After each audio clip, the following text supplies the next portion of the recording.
Well, thank you very much, President Macron. And Melania and I are thrilled to join you and Mrs. Macron. This is a wonderful national celebration, and we look very much forward to it. It'll be spectacular. Tomorrow, Bastille Day. We're honored to be here in your beautiful country, and it certainly is a beautiful country, with its proud history and its magnificent people, and thank you for the tour of some of the most incredible buildings anywhere in the world. That was a very beautiful thing to see. Thank you. When the French people rose up and stormed the Bastille, it changed the course of human history.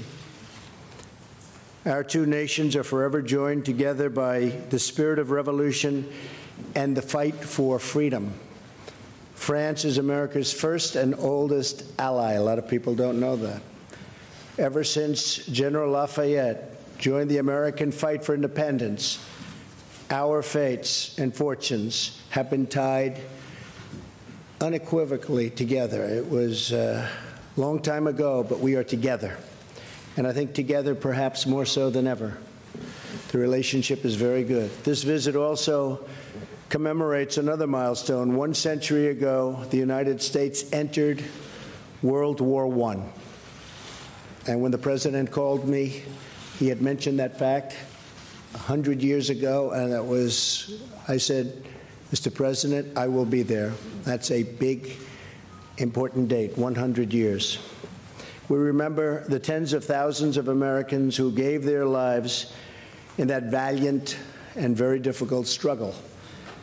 We also pay tribute to the heroic deeds of the French troops whose courage at the Battle of Marne and countless other battles will never be forgotten by us. More than 1 million French soldiers laid down their lives in defense of liberty. Their sacrifice is an eternal tribute to France and to freedom. French and American patriots have fought together, bled together, and died together in the fight for our countries and our civilizations. Today we face new threats from rogue regimes like North Korea, Iran, and Syria, and the governments that finance and support them. We also face grave threats from terrorist organizations that wage war on innocent lives. Tomorrow will mark 1 year since a joyous Bastille Day celebration in Nice turned into a massacre. We all remember that, how horrible that was.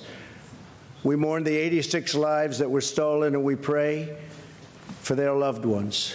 We also renew our resolve to stand united against these enemies of humanity and to strip them of their territory, their funding, their networks, and ideological support. Today, President Macron and myself discussed how we can strengthen our vital security partnerships. We just had a meeting with our generals and our representatives, and it went very well.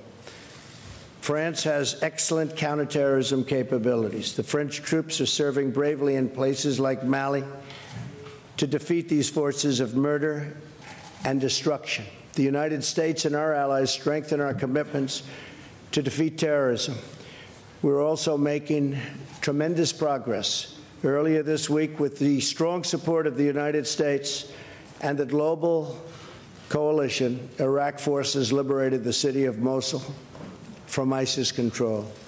Now we must work with the government of Iraq and our partners and allies in the region to consolidate the gains and ensure that the victory stays a victory, unlike the last time.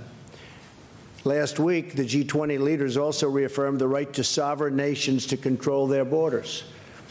We must be strong from within to defend ourselves from threats from the outside. The nations of the West also face domestic challenges of our own creation, including vast government bureaucracy that saps the strength from our economies and from our societies. For this reason, I applaud President Macron on his courageous call for that less bureaucracy. It's a good chant, less bureaucracy. We can use it too. And a Europe that protects its citizens. We did not become great through regulation. And in the United States, Mr. President, we also have cut regulations at a level that we've never seen before. So we're very proud of that over the last 6 months. But by allowing our people to follow their dreams, that's what it's all about.